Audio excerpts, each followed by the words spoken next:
Hi, welcome to some bonus content by the Digital Analytics Power Hour. This is Mo Kiss here from The Iconic. Today, we're talking about making time to learn new things, which is something that we all think about. And today, in particular, we're talking about finding the time to upskill and learn something around SQL.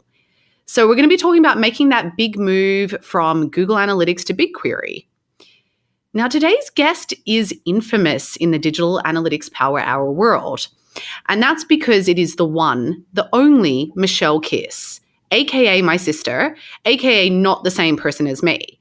She's a senior partner at Analytics Demystified and the reason that I'm here today. Welcome to the show, Michele.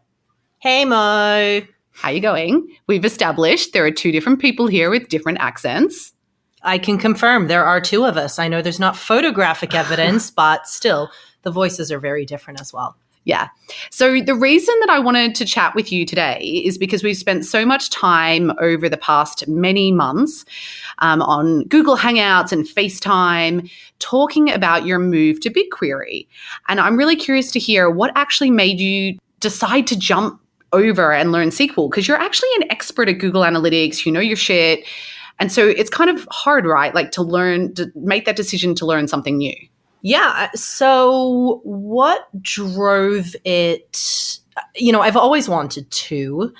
In general, I like learning new things, which is why I'm in this industry to begin with. I will confess I used to have more time to do that than I have in the last few years. But when I kind of looked around at the ecosystem and, what analysts were working on, it's people are talking about R and they're talking about Python and they're talking about BigQuery. And then, there are so many different options, or there's, the opportunity to go like really deep into a specific visualization tool. Like there's so many different areas that you could focus your learning. And the reason that BigQuery happened actually was partly because I had an opportunity to work with a client who that was the way that they did a lot of their analysis. So it was also a little scary, the idea of going in and saying like, yeah, I'm going to work on this thing and learn what I'm doing at the same time.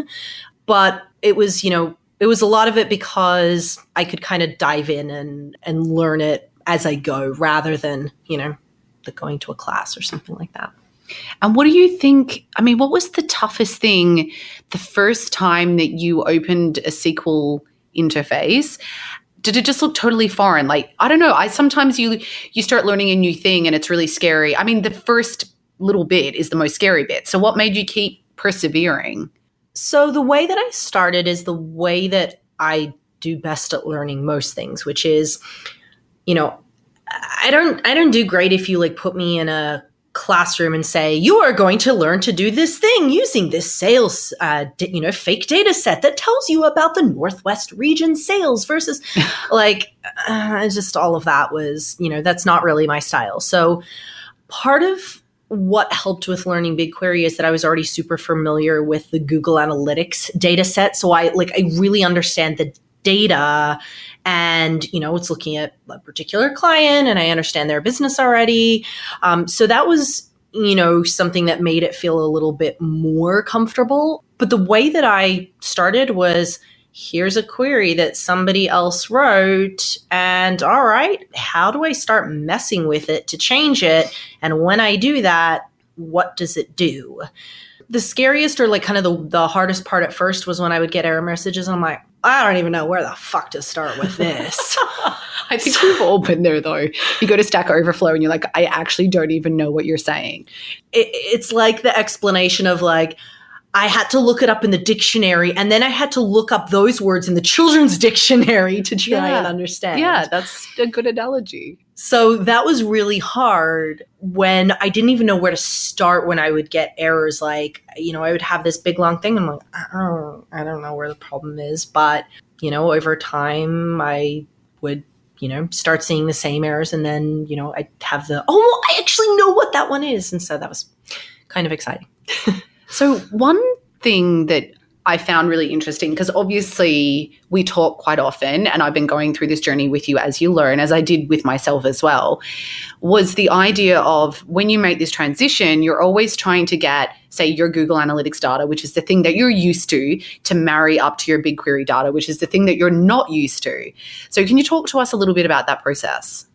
Yeah, and I will say that for me, that's actually something that has helped me to feel more comfortable with it, because I feel like I had a way to validate it. Whereas if I were just looking at some data set where I didn't have another option, it would just make me more nervous that I hadn't structured something correctly and I wasn't getting the answers that I expected.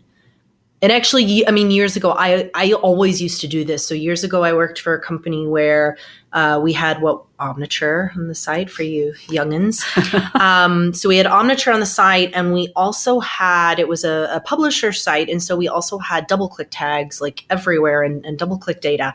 And so oftentimes what I would do is when I would do an analysis, I would try to answer it in two ways, one with our web analytics data and one with our advertising data. And then I would make sure that the answers aligned in some way.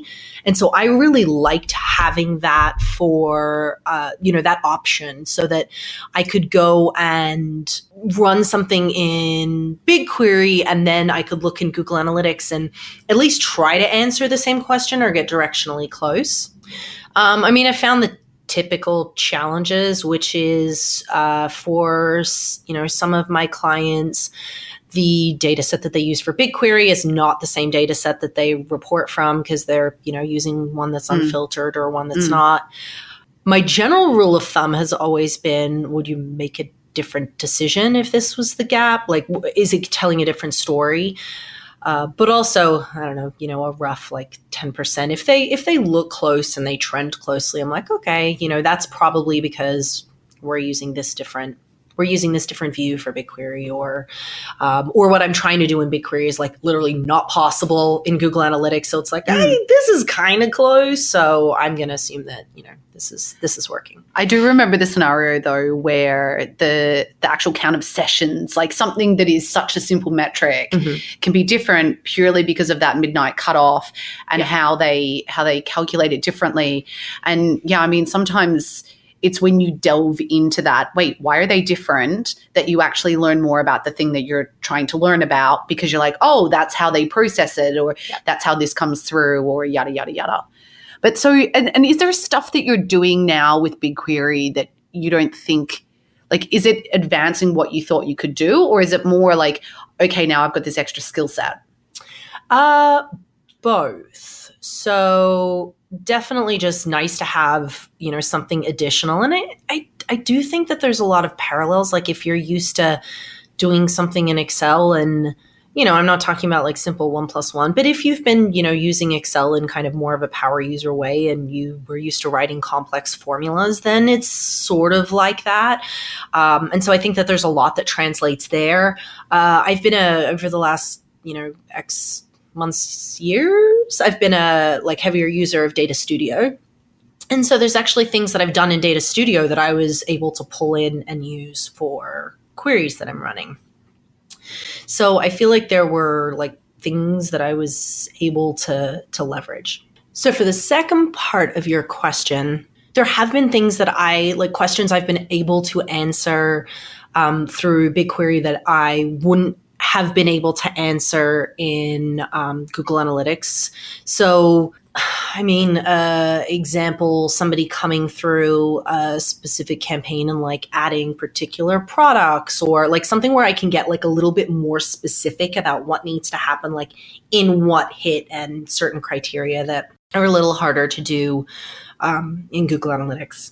So, and if I remember correctly, and you could join to more complex things, looking at things like joining to other data sets, pulling in, say, latitude and longitude, and figuring out other metrics that don't exist in an analytics platform. Yeah, that's been really cool. Or, I have, pulling from where somebody's maintaining a list of these markets we're doing these kinds of promotions in, and being able to pull that as some other data set that we have going. And that's been really useful and kind of cool. And I sometimes get a little but I think I want to do this cool thing. And so I'm like trying to problem solve and like, what are the fun and cool things that I can do? There's been other things that I've just found they're not changing what I can do, but they've made it easier. So I've been able, to build some like funnel visualizations that in Google Analytics, to do it through Google Analytics and Data Studio, I would have had to have like goals for this and this and this. And I'm able to do a bunch of that stuff in BigQuery in a much easier way. So what would you say to someone who is super addicted to, I don't know, say in this case, Google Analytics, and is a bit too nervous to take that jump? So I know for me, having real problems to solve was key, because I've started and stopped trying to learn certain things multiple times. Tim would laugh. I went to Tim's art class and then I was like playing around a bit, but the way that I work, I have to have a actual problem I'm trying to work through.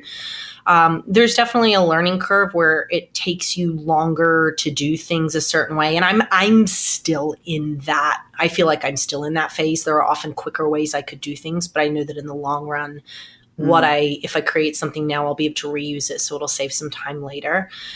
But I think that picking something, there's a million things you could learn. I think that picking one that you can put to use in your immediate work is going to kind of light that fire to kind of make you learn it. But there isn't I don't think there's a magic right or wrong one of like what you should even focus on. Just pick the one that you can make a use of immediately in your day-to-day job. And I think that that's going to be more effective.